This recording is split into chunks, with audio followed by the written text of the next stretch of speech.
सैयदा खतीजतुल कुबरा नबी पाक की बारगाह में अर्ज़ करती हैं, मेरे दिल के अंदर एक दो बातें हैं, एक दो ख्वाहिशात हैं, अगर आप पूरी फरमा दें। पहली ख्वाहिश ये है कि जब तक मेरी रूह ना निकले आप इसी जगह बैठे रहें, मैं आपको देखती रहूं। 25 साल मैंने गुजारे हैं और आज मैं ये महसूस कर रही हूं जैसे 25 लम्हे गुजरे हैं, 25 लम्हात गुजरे हैं। 25 साल गुजर गए हैं लेकिन मुझे यूं महसूस हो रहा है जैसे चंद लम्हात गुजरे हैं।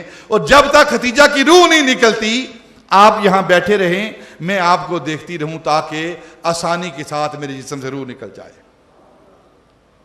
ये बात सैयदा खतीजा कर रही हैं, नबी पाक की आंखों में आंसू हैं, सैयदा खतीजा रो रही हैं। साथ सैयदा फातिमा ज़हरा रज़ी अल्लाह ताला अन्हा वो भी बैठी हैं। तो बेटी मासूम छोटी बेटी है, छोटी उम्र है आपकी, तो आप देखकर इस कैफियत को देखकर रो रही हैं। तो सैयदा खतीजा की नज़र जब सैयदा फातिमा पर पड़ी ना तो आंसू और भी ज़्यादा तेज़ी के साथ बहने लगे। गम का पहाड़ एक गिरता है और नबी पाक की बारगाह में अर्ज़ करती हैं, मैंने कोशिश की है कि कभी भी अपनी इस बेटी को तकलीफ ना दूं और कभी भी ये कोई गम महसूस ना करे, और मेरे जाने के बाद इसका ख्याल रखना, इस पर कोई गम और तकलीफ ना आए। मैंने इसे बड़े नाजू से पाला है, इसका ख्याल रखना।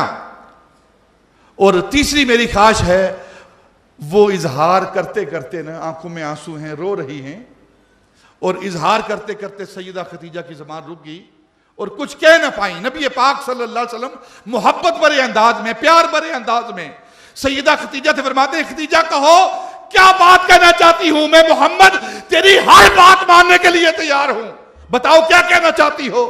सैयदा खतीजा रो रही हैं लेकिन कुछ कहा नहीं जाता, तो अर्ज करती हैं आप तशरीफ ले जाइए, मैं ये बात अपनी बेटी फातिमा से करती हूं, वो आपसे करेगी। नबी पाक सल्लल्लाहु अलैहि वसल्लम उठकर उजरा शरीफ के अंदर तशरीफ ले गए तो सैयदा फातिमा रजी अल्लाह ताला अन्हा करीब आई और पूछा, अम्मा जान क्या बात है, आप अब्बा जान से क्या बात करना चाहते हैं, क्या मांगना चाहते हैं।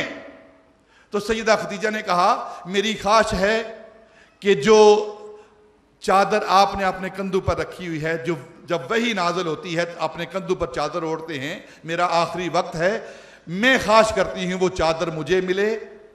अपने अब्बा से कहो, मेरे आका मौला से कहो कि आखिरी वक्त वो चादर खतीजा को दे ताकि खतीजा उसका कफन बनाए। सैयदा फातिमा रजी अल्लाह तआला रोती हुई आंखों में आंसू लेकर नबी पाक की बारगाह में हाज़िर हुई।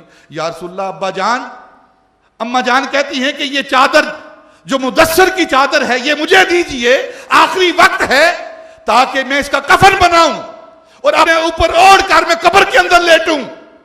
तो नबी पाक सल्लल्लाहु अलैहि वसल्लम ने वो चादर उतार कर सैयदा फातिमा को दी और फरमाया, जा बेटी जा, अपनी मां को दिखा कि तेरे बाप ने तेरी मां के लिए चादर दे दी है। सैयदा फातिमा ज़हरा रज़ी अल्लाह ताला अन्हा वो चादर लेकर सैयदा खतीजा की तरफ बढ़ रही हैं। उधर से जिब्रील अमीन कफन लेकर हाजिर हुए और नबी पाक से अर्ज़ करने लगे, या रसूलल्लाह, अल्लाह ने ये कफन भेजा है और पैगाम दिया कि सारी दौलत मेरे दीन के लिए, इस्लाम के लिए और मेरे महबूब के लिए सरफ की है। अल्लाह रब्बुल इज्जत खतीजा के लिए जन्नत से कफन भेज रहा है।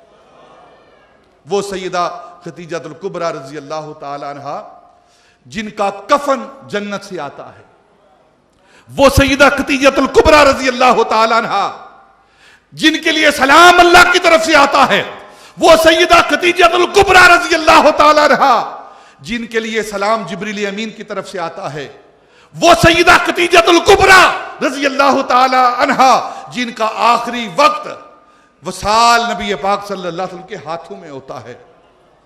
और ऐन उस वक्त जब चादर मिलती है, जिब्रील अमीन जन्नत से कफन लेकर आते हैं और नबी पाक सल्लल्लाहु अलैहि वसल्लम करीब बैठे हुए हैं और सैयदा खतीजा की आंखें नबी पाक के चेहरे पर लगी हुई हैं। इसी हालत में आपकी रूह परवाज़ करती है। इन्ना लिल्लाहि व इन्ना इलैहि राजिऊन।